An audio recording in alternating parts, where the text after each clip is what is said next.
전처를 폭행했다는 혐의로 검찰에 송치된 김병만 씨 사건 뉴스파이터가 전해드린 바가 있습니다. 그런데 이후에 각종 기사들이 계속 쏟아지면서 양측의 폭로전 양상, 더 나아가서 진실공방 양상으로 치닫고 있는데 저희가 차근차근 그 내용들을 집중적으로 다뤄보도록 할 텐데요. 먼저 손정혜 변호사님, 일단 많은 분들이 김병만 씨가 전처를 폭행했다는 그 의혹에 대해서 깜짝 놀라셨을 거예요. 그렇습니다. 뒤늦게 이 소식이 전해졌는데요. 지난 2월이었습니다. 전 부인이 김병만 씨를 상대로 상해, 폭행, 강간치상 등의 혐의로 이제 고소장을 제출한 것이고요. 허허. 경찰이 수사를 하고 지난 7월에 이제 검찰에 송치됐다라는 소식이 전해진 겁니다. 이를 둘러싸고 김병만 씨도 사실 무근이다라고 이제 적극적으로 부인하고 있는 상황인데, 네. 일단 김 씨의 법률 대리인은 이 경찰은 폭행 부분에 대해서는 불기소 의견을 달았고, 네. 전처가 특정한 날, 그러니까 이게 맞았다고 하는 그 날짜에는 김 씨가 해외에 있었다, 그러니까 그 자리에 없었다라는 부존재 증명을 하고 있는 것이고요. 네. 특히 이혼 소송이 2023년에 확정이 됐습니다. 이 소송 판결문에는 전 부인이 여러 가지 주장으로 이제 가정폭력, 폭행이 있었다라고 주장했지만 네. 이 폭행이 인정하기 어렵다라는 가정법원의 판단도 있었다. 이렇게 폭행에 대해서는 사실 무근이다라는 것이 김병만 씨 주된 주장이고요. 네. 이에 대해서 전 부인은 이렇게 주장을 하고 있습니다. 어허. 2010년부터 그러니까 2019년까지 무려 10년 가까이 나는 30여 차례 폭행을 당했다. 평소에 내가 맞는 장면을 딸도 한 4차례 정도 직접 목격한 바가 있다라고 주장을 했고요. 특히 김병만 씨는 극심하게 때린 이후에 또 잘해줬다라고 하면서 내가 마음이 약해져서 참다가 오히려 이혼 소송을 당하는 처지가 됐는데 이혼 소송에서 폭력 부분이 인정이 안 된 것은 그때 진단서나 이런 증거 제출을 따로 안 해서 이것을 인정받지 못한 것이다. 이렇게 폭력은 존재했고 그에 대해서 이혼에 인정받지 못한 사유는 내가 증거를 제출하지 못했다라는 부분인데요. 특히 날짜가 조금 제대로 아까 그 날짜에 회의에 있었다 이런 네. 답변이 있었잖아요. 네네. 그거는 오래된 일이고 응급실 실려간 게 한두 번 정도 있고 병원 간 날짜를 찾아서 제출하다 보니까 30건 중 4건의 폭행 날짜를 잘못 특정해서 그날 이제 회의에 있었다라는 주장이 나온 것이지만 이게 기억의 오류에 불과할 뿐 실제 폭행을 당했다라는 주장을 하는 것이고요.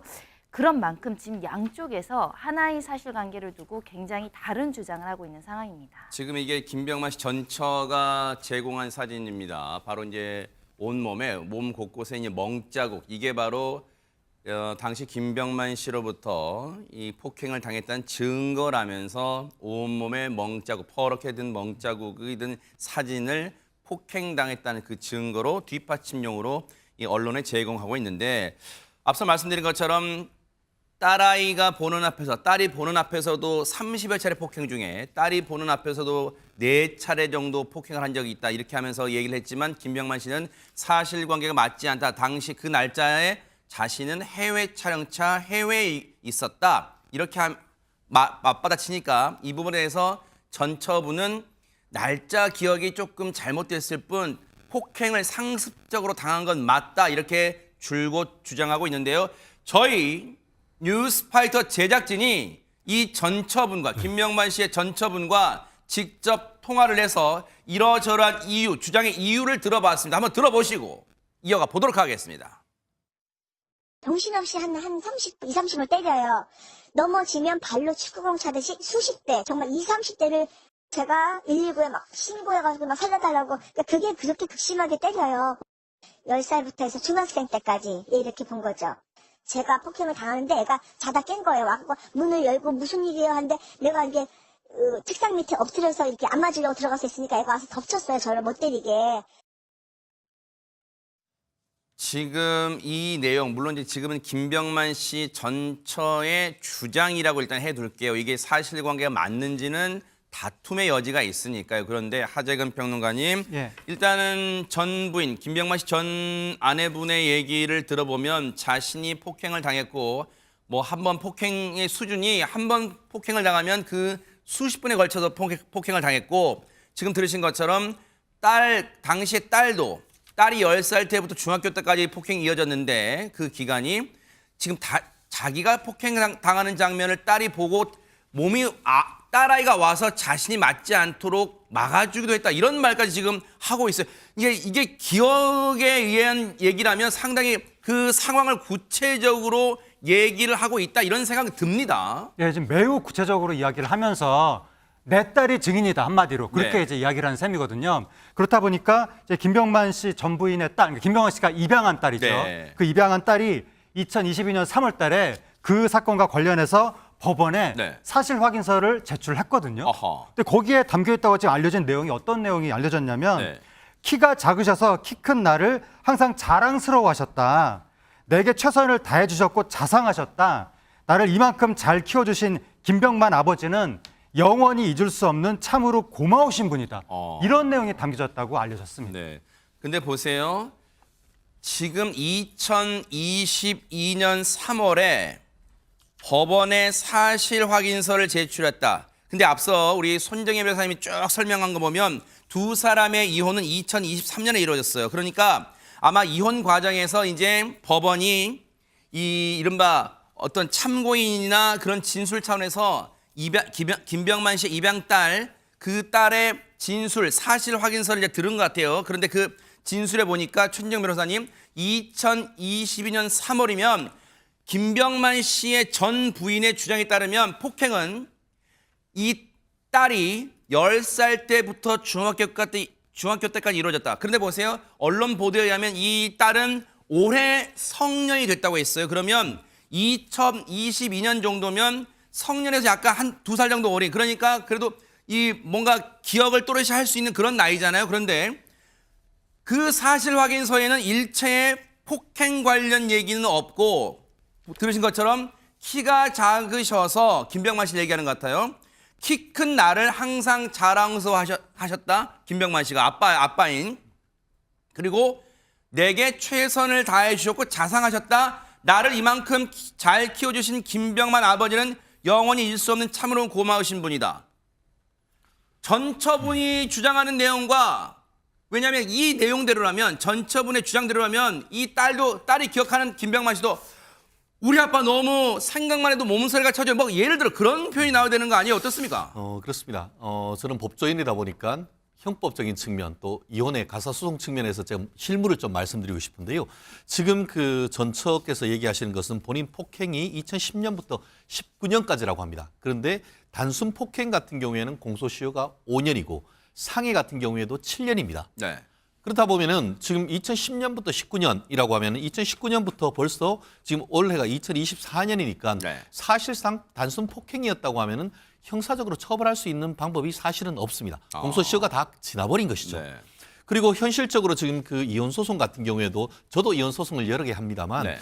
이미 이혼 소송하는 과정에서 뭐 폭행 주장은 하면서 진단서 등을 제출 안 해서 폭행 혐의가 인정되지 않은 것이다라고 하고 있습니다만, 제가 지금 진행하는 그 이혼 사건 같은 경우에도 여성을 대리합니다만 실제로 상당한 폭행을 당해서 형사 고소를 했고, 사실상 실무적으로 보면은 그런 폭행이 있었으면은 형사 고소를 하고 형사 합의를 지렛대로 해서 이혼 사건에서 합의하는 케이스가 상당히 많습니다. 그런데 이혼 소송을 제기를 하면서 폭행 내지 상해가 관련되는 형사 고소를 안 했다는 것도 소송 실무상은 저는 납득하기가 현실적으로 조금 어려운 점이 있거든요. 그래서 그런가요? 좀 전에 얘기한 것처럼 자기가 배 알아서 낳은 딸조차도 전 아빠라고 할 수 있는, 지금 뭐 친양자니까 아빠인 김병만 씨가 좋은 사람이었다라고 얘기를 한다고 하면은 과연 그와 같은 그 전처가 주장하고 있는 이 폭행 행위가 과연 있었는 것인가? 아까 사진은 나오고 있습니다만 그 사진이 과연 언제적 사진인지 이런 부분에 대해서 정확하게 있지 아니한 다음에는 네. 사실상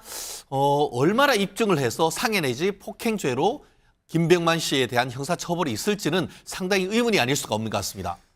2022년 3월에 법원에 제출된 이 딸의 사실 확인서, 이 내용을 저희가 이제 물어봤어요. 뉴스파이터 제작진이 통화를 하면서 김병만 씨 전처분에게. 그랬더니 아니 이렇게 잘 해주신 분으로 기억을 하고 있는데요. 이건 어떻게 된 겁니까? 물어봤더니 김병만 씨 전처가 저희 제작진에게 밝힌 내용은 이겁니다.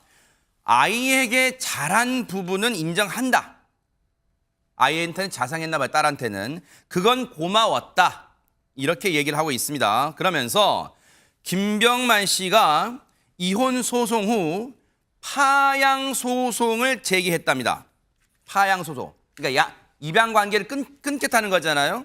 그 파양 소송을 제기했는데 비인간적인 파양 요구에 응하지 않고 싶었고 그걸 방어하는 차원에서 딸이 사실 확인서를 쓴 것이다. 이렇게 저희 제작진에게는 그 이유를 설명하고 있는데, 그런데 김묘성 기자님, 이 파양 소송 가운데 지금 입양 상태고 있고 이 딸은 입양 상태로 있어요. 김병만 씨한테. 그런데 그걸 파양 소송을 냈다는 거예요. 김병만 씨가. 그런데 이 파양 소송 가운데 돈 문제 얘기도 나오고 있다면서요. 네, 그렇습니다. 김병만 씨 측의 주장입니다. 주장이라는 점을 전제로 일단 말씀을 드리는데 전 부인이 김병만 씨의 재산 분할을 받지 않는 조건으로 파양 동의서를 써주겠다라고 조건을 제시했다는 겁니다. 그러니까 이혼 소송에 있어서 재산은 뭐 75대 25로 나누고 10억 원 정도로 아내가 남편에게 주고 뭐 이런 재판 결과가 있는데 이 부분에 있어서 제대로 그러니까 처리를 하지 않는 조건으로 파양을 해주겠다라고 아내가 조건을 걸었다. 그런데 김병만 씨는 그 조건을 받아들이지 않았다라고 주장을 하는 겁니다. 그런데 반대로 김병만 씨의 전 부인 같은 경우에는 바로 반박을 합니다. 파양을 해줄 테니 돈 달라는 이야기 단 한 번도 한 적이 없다라고 이야기합니다. 네. 그러니까 30억이 어디서 나온 숫자인지도 알지 못하겠다라는 반응이고요. 오히려 김병만 씨 측에서 파양에 동의를 하지 않으면 김병만의 재산을 빼돌렸다고 고소하겠다고 협박을 했었다라고까지 주장을 하고 있는 상황입니다. 네. 이 부분은 사실관계를 최진영 변호사님, 사실관계를 확인할 수 있어요? 이 부분은 지금 양측의 주장이 너무 팽팽하게 다른데 어떻습니까? 다만 사실관계 두 측의 주장을 그대로 받아들인다 하더라도 저는 전처분의 말씀을 신뢰성이 조금 떨어지는 것이 아닌가 생각을 어떤 합니다. 부분에서요? 왜냐하면은 들어보셨겠죠. 친족 상도례, 부부나 아이, 자녀 사이에서 어떤 절도라든가 배임 횡령이 있었다 하더라도 그것을 고소해도 처벌할 수가 없는 규정이 있습니다. 그럼에도 불구하고 지금 그 김병만 씨 측에서 파양에 동의를 안 하면은 김병만 씨가 재산을 빼돌렸다고 전처를 형사 고소하겠다라고 협박을 했다고 하는데 변호사하고 한번 물어보면 그게 협박이 되기가 어렵다는 것은 너무나 쉽게 알 수 있거든요. 왜냐하면 행위 당시에 그 재산을 빼돌렸을 당시에 이미 그때는 배우자였기 때문에 설령 재산을 빼돌렸다고 해서 김병만 씨가 전처를 형사 고소해도 형사 처벌이 안 됩니다. 형사 처벌이 되지 않는 것을 가지고 고소하겠다라고 해서 그것이 협박으로 받아들여졌다? 저는 그런 부분에 있어가지고는 네. 전후 맥락으로 물론 사실관계는 확인해 봐야겠습니다만 네. 전처의 어떤 그와 같은 항변이 법률적으로 과연 믿을 수 있는지에 대해서는 좀 물음표가 듣는다. 저는 그 말씀 드리고 싶어요. 아니 그러면 여기서도 놀라운 게 손정혜 변호사님, 전 부인이 김병만 씨의 재산을 빼돌렸다는 주장이 나오고 있는데 그럼 실제로 김병만 씨는 가만히 있었고 뭐 고소 이런 건 안 한 거예요? 실제로 보면 그 사실은 확인할 수 있을 것 같습니다. 네. 김병만 씨가 주로 해외에서 이제 정글 같은 데 있다 보니까 국내에서 자산 관리가 좀 어려웠잖아요. 네. 그래서 전 부인에게 뭐 인증서라든가 통장 관리를 맡겼던 사실까지는 인정이 되는 것 같습니다. 네. 그런데 문제는 이 김병만 씨가 내가 직접 관리하겠다라고 하자 전처가 이 금융자산 통장에서 계좌이체 의뢰서를 이 김병만 씨 동의 없이 위조를 한 다음에 본인 계좌로 이체를 했다는 겁니다. 이 김병만 씨 측 주장인데요. 그렇게 계좌로 이체된 규모만 하루 사이에 6억 7천만 원 상당에 이르렀다. 이 점도 은행 창구 직원이 알려줘서 알게 됐고 이혼 소송 중에 그러니까 현금 인출기 있죠. 여기를 찾아다니면서 현금으로 수백만 원씩 뽑아서 1억 원에 가까운 돈을 뽑아갔다. 이 모든 행위가 김병만 씨 동의 없이 허락 없이 이루어진 것이기 때문에 그 전부인을 상대로 사기, 컴퓨터 등 사용 사기, 절도, 사문서 위조 사문서 행사 등으로 고소했다라는 것이고요. 말씀해 주신 것처럼 돈을 인출하는 것은 은행 거래 내역 보면 이건 금방 확인될 일이에요. 그런데 일단 김병만 씨 측은 전처가 거액의 돈을 뺐다는 거예요. 김병만 씨의 어떤 동의 없이. 이 부분도 당연히 이제 궁금하니까 물어봐야겠죠. 김병만 씨의 전처분은 이에 대해서 뭐라고 답을 저희 제작진에게 들려줬을까요? 같이 한번 들어보시고 이어가 보도록 하겠습니다. 전화가 와서 이제부터 내가 관리할게. 그러는 거야. 그런데 갔다가는 도로 이제 한 달 만에 다시 해줘. 막 이렇게 했기 때문에 그러라고 했어요. 내가 그러면 우리 통장이 너무 많다. 열 몇 개거든요. 근데 그래서 제가 이제 얘기한 게 우리 집 사기로 했으니까 내가 통장 몇 개 정리해서 그 돈을 나한테 이체해서 그러면 그렇게 되면은 이제 될 것 같아서 제가 이체를 했어요. 그러라고 했고 그 통장 4개를 이체해서 잔액을 비우고 보니까 그게 6억 7천 그렇게 됐더라고요. 그러면 먼저 저 집값 보증금 6억하고 요거 6억 7천 합하면 12억 7천. 거기다가 우리가 일부러 대출을 내거든요. 대출을 좀 내면 강남서초에서 30, 40평 아파트 사겠다 싶었어요. 근데 문자가 이렇게 와요. 너 그거 불법이야. 너 그거 뭐 무슨 돈이야? 너 당장 이체해라. 내 계좌 알지? 6억 7천을 하려고 한 게 아니라 잔액을 이렇게 옮긴 거 입수하려고? 그 6억 7천건이 무혐의 났어요. 죄가 없다고. 예. 지금 이 내용 들으면 여러분 혹시 이해가 되세요? 김병만 씨 전처의 얘기를 들으면 김병만 씨하고 통장 관리를 하라고 해서 그러면 내가 할게. 근데 통장이 많아서 한 곳으로 모으다 보니까 여기저기서 인출하다 보니까 그게 6억 7천만 원이었고 그리고 집사기라는 게 있으니까 거기다 돈을 보태서 10억 7천 정도 하고 또 거기에 대출 껴서 어떤 집을 사려고 했다. 근데 그 과정에 갑자기 느닷없이 김병만 씨로부터 황석진 교수님 이거 뭐야? 이거 불법이야. 느닷없이 이런 문자가 왔다는 거예요. 뭔가 글쎄요. 시청자분들 어떻게 느낄지 모르지만 뭔가가 연결고리가 뭔가 없는 것 같기도 하고 이게 갑자기 느닷없이 왜 그렇게 하라고 했던 김병만 씨가 갑자기 문자가 와서 이거 불법이야. 이건 어떻게 봐야 되는 대목입니까? 네, 그 김병만 씨 그 전 부인은 그 원래 김병만 씨는 이 강남이라든가 서초구에 집 사는 거에 대해서 상당히 집착을 좀 많이 했다고 합니다. 네. 예, 그러다 보니까 그 6억 7천만 원 정도를 인출하고 특히 이제 보증금에 6억 7천만 원 그리고 한 3, 4억 정도의 대출을 받아서 그 강남 쪽에다가 이제 집을 하나 구입하는 걸로 예, 그렇게 했던 것이고 그리고 이 자기가 이제 돈을 그 자기 통장으로 이제 옮긴 것은 이 확인을 해보니까 이 김병만이 어떤 숨겨둔 돈이었다. 지금 이제 그렇게 주장을 하고 있어요. 그 자기가 이제 건강보험료 이런 문제 때문에 서류를 떼어보니까 원래 자기는 한 20억 정도로 생각하고 있었는데 그 내용을 보니까 98억 정도가 예, 이렇게 나온 거예요. 그러니까 자기도 깜짝 놀라게 했다고 하는데 근데 전 부인은 이제 그 자기가 이 통장을 자기가 그 관리를 계속 했었는데 네. 그 서류에 실질적으로 이제 98억 정도가 나오니까 직접 좀 물어보기가 좀 그랬나 보다 하고 이렇게 얘기를 하세요. 특히 뭐 이 사기를 다당한 것이 아니냐 아니면 뭐 어떤 특정한 곳에 투자했다가 투자 실패를 한 것이 아니냐 뭐 이런 식의 생각도 좀 하고 또 이런 그 자금의 출처라든가 뭐 이런 부분을 좀 민망하게 생각해서 얘기를 안 할 수도 있다. 뭐 이렇게 생각해가지고 자기 통장으로 돈을 다 이체했는데 네. 근데 연락이 김병만 씨가 잘 되면 좋았는데 연락이 되다 안 되다 막 이랬다고 해요. 예, 그러다가 결론은 이제 한 달 정도 지난 다음에 갑자기 너 김병만 씨 측으로부터 너 다 불법이니까 당장 내 통장으로 이체해 이런 식으로 지금 문자가 왔다는 것입니다. 네.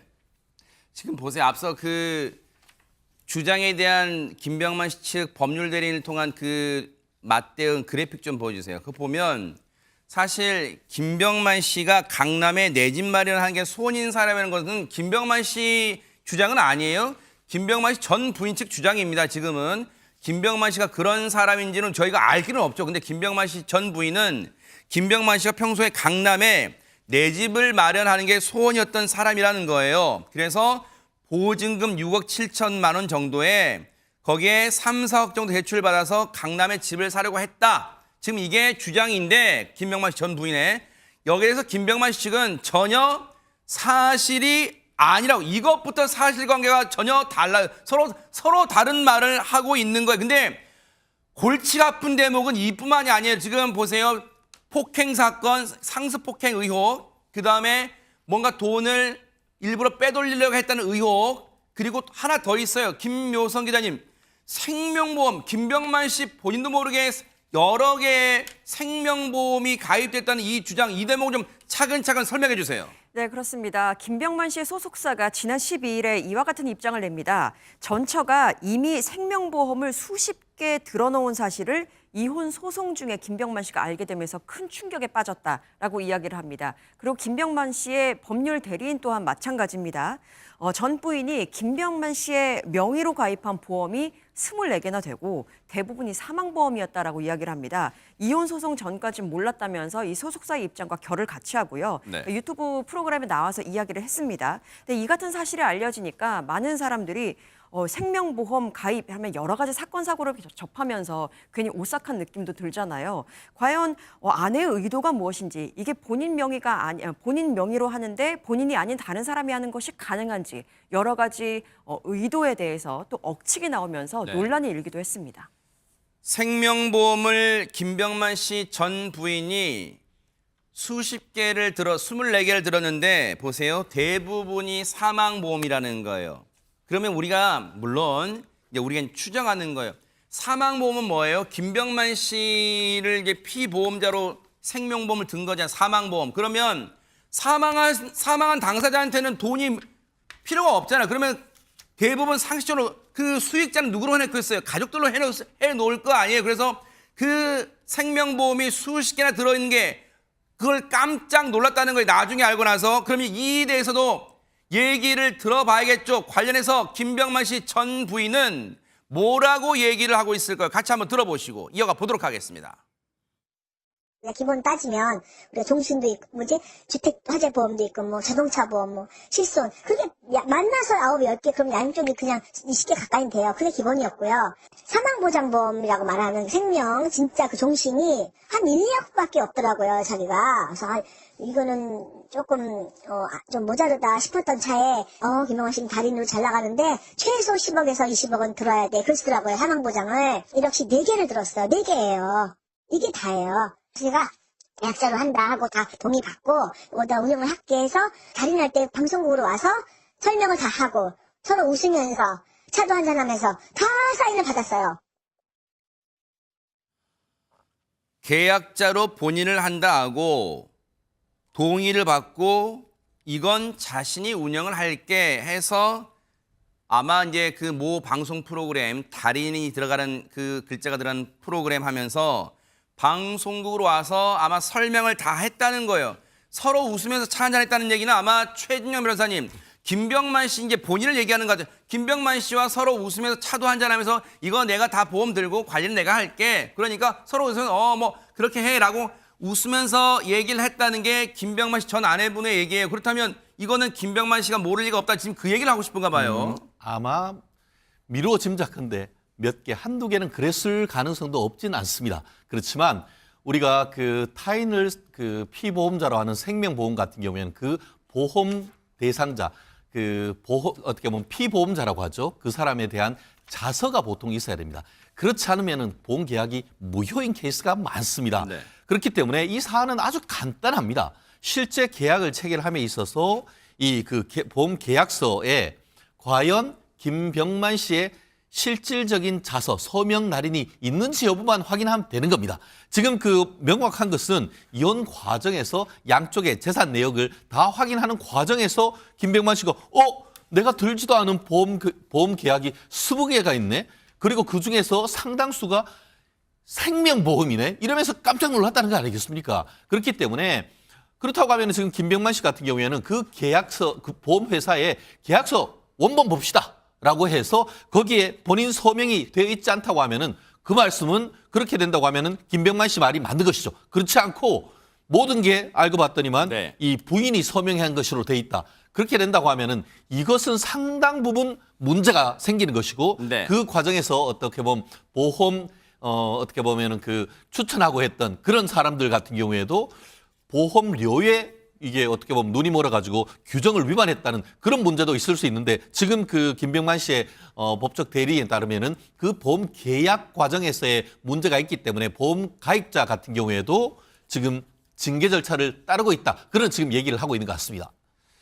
근데 이 부분도 지금 뭐 진실공방 차원이에요. 왜냐하면 손정희 변호사님, 물론 이제 이거 보험사들은 책임이 없니도 한번 따져봐야 될 노릇이고 또 왜냐하면 한꺼번에 이렇게 물론 같은 날 이렇게 많은 걸 들지는 않았겠지만 여러 개의 보험이 들어 있으면 보험사에서는 이쪽에도 보험 들어있고 이쪽에도 뭐 사망보험 들어있는데요 뭐 하며 의심하지는 않나요? 그냥 이 자기의 실적 올리면 다 좋은 건가 뭐 그런 궁금증도 들고 전 부인 측은 김병만 씨 전 부인 측은 재산 내역을 일단 뽑아보면 김병만 씨 측의 주장은 다르다는 거예요. 지금 20개가 넘는 이 사망보험, 생명보험이 있었다고 하는데 11개에 불과하다는 거예요. 자기가 일단 이 재산 내역을 뽑아보고 그중에 11개 중에 4개가 바로 사망보험이다. 이렇게 주장하고 있으니까 이게 또 사실관계를 또 다퉈야 될 부분이다. 이런 생각도 드는데 손정혜 변호사님 보시기엔 어떻습니까? 그러니까 기본적인 쟁점은 이런 것 같습니다. 조금 다소 과장된 주장이 있을겠지만 김병만 씨 입장에서는 보험 계약에 자기가 직접 서명하지 않으면 무효로 가니까 보험 설계사가 그런 계약을 주도했을 리는 만무하고요. 다만 보험 설계사는 보험의 내용에 대해서 가입자에게 구체적으로 설명하고 고지하고 다른 보험 내역이랑 확인을 해서 중복이나 이런 것들 불필요한 걸 하지 않도록 해주는 것이 통상적인 관례인데 그 과정을 생략하고 이거 필요한 보험이니까 이거 가서 서명만 해줘. 이런 식으로 제대로 설명을 받지 않은 상황에서 나중에 그걸 열어봤더니 그게 설명과 다른 생명보험성이 많더라라고 한다면 일정 부분 제대로 설명을 못 받았거나 악의적으로 나한테 알리지 않은 것이 아닌가라는 의심을 할 수 있겠죠. 그런 주장을 김병만 씨가 하고 있는 게 아닐까라는 생각이 들고요. 그렇다 보니 이 보험 설계사도 지금 해당 회사에서 징계를 받았다라는 것이거든요. 이 징계를 받았다라는 건 보험 설계사가 기본적으로 해야 할 의무 중에 구체적인 설명 의무를 제대로 이행하지 않은 점이 문제된 거 아닌가라는 생각이 들어서 결국은 부부간에 보험을 보통 들어주고 이렇게 뭐 여러 가지 챙겨주는 건 고마운 일이잖아요. 근데 사후적으로 분쟁이 생겼다는 건 둘 사이에 보험 가입을 둘러싸고도 서로 못 믿는 겁니다. 불신이 자리 잡고 있었기 때문에 이런 보험 계약과 관련해서도 서로 다른 입장에서 설명이 나오는 것 같습니다. 지금 김병만 씨 측 매니저라는 분이요. 저희 제작진에게 연락을 취해 왔는데 조금 전에 이제 아래 제목으로 나갔었죠. 바로 어제 이 김병만 씨 전 부인 측이 제기한 상습 폭행 혐의에 대해서는 검찰이 무혐의로 결론을 내렸다. 그 결론이 났다고 저희 제작진에게 알려왔습니다. 참고로 말씀을 드리고요. 앞으로 이제 근데 이게 분위기를 보니까 폭로전이 그칠 기미가 보이지 않아요. 과연 이게 어떻게 흘러갈지는 일단 차분하게 저도 차분하게 상황을 지켜보도록 하겠습니다.